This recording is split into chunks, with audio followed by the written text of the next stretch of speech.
ஒரு நிமிஷம் இந்த சத்தத்தை கேளுங்களேன். இந்த சத்தம் எவ்வளோ அருமையாக இருக்குது. இது போல் சத்தம்லாம் இப்போ ஊரில் கூட கேட்குறதில்ல. ஊர்லனா கிராமத்தில் கூட இது போல் சத்தம் இப்போ கேட்குறது. ஏன்னா பனைமரம் இருந்தால் தானே.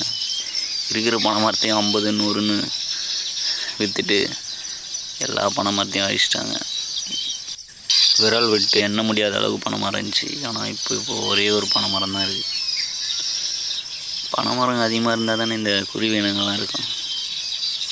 இப்போ அதுபோல் சத்தமும் கேட்க முடியல. சத்தம் பாருங்களேன், சூப்பராக இருக்குது.